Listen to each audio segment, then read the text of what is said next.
विद्यार्थियों, जैसे मैंने आपको लास्ट पीरियड में बताया कि सशर्त कथन को विलोम के रूप में कैसे लिखेंगे वो देखते हैं। देखिए आपकी स्क्रीन पर दिख रहा है, यदि कोई चतुर्भुज समचतुर्भुज हो तो उसके विकर्ण परस्पर लंब समद्विभाजक होते हैं। आपको मैंने बताया है कि विलोम कथन में क्या करना है कि जो पूर्वार्ध था हमारा और उत्तरार्ध, आपने सशर्त कथन में देखा होगा पूर्वार्ध और उत्तरार्ध, तो पूर्वार्ध के जगह पर आपको उत्तरार्ध को लिखना है और उत्तरार्ध की जगह पर पूर्वार्ध को लिखना है। जैसे आपको यहाँ दिखाई दे रहा है, यदि कोई चतुर्भुज समचतुर्भुज हो तो उसके विकर्ण परस्पर लंब समद्विभाजक होते हैं। ये हमारा सशर्त कथन है। कैसे हम पहचानेंगे सशर्त है?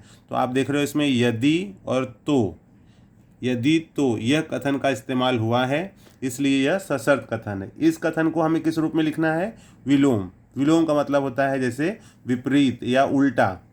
ठीक है।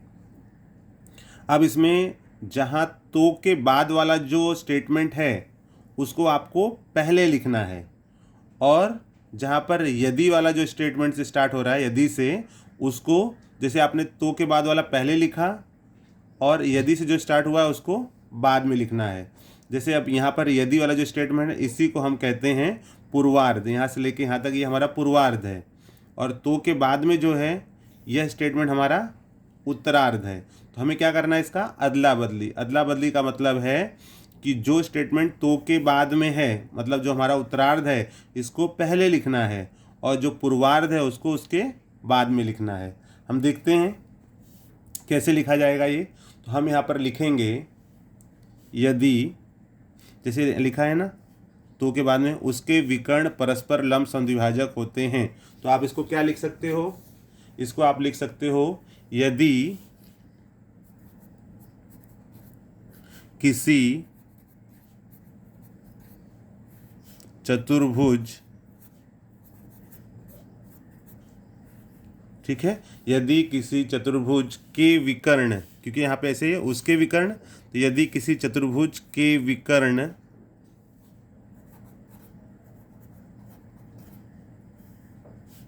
परस्पर लंब समद्विभाजक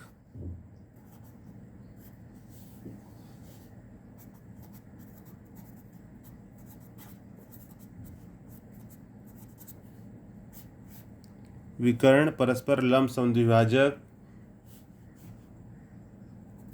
हो तो वह चतुर्भुज हो तो वह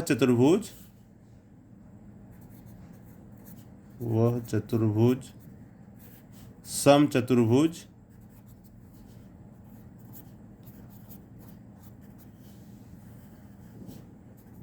होता है।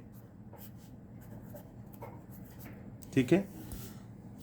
तो विद्यार्थियों, फिर से आपको एक बार समझा दे रहा हूँ कि विलोम कथन क्या होता है। देखिए यहाँ सशर्त लिखा हुआ है, यदि कोई चतुर्भुज समचतुर्भुज हो तो उसके विकर्ण परस्पर लंब समद्विभाजक होते हैं। यह आपका सशर्त कथन है। इस कथन को हमें किस रूप में लिखना है? विलोम के रूप में लिखना है, जैसे आप विलोम यहाँ पर देख रहे हो।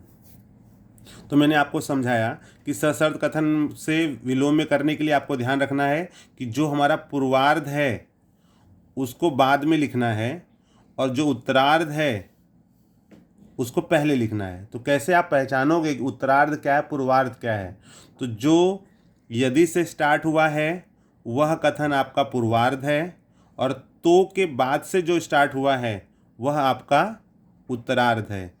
तो विलोम लिखते समय पहले हम उत्तरार्ध को लिखेंगे और बाद में पूर्वार्ध को लिखेंगे। ठीक है। तो फिर से एक बार देख लेते हैं कि विलोम में क्या लिखा गया है इसका आंसर।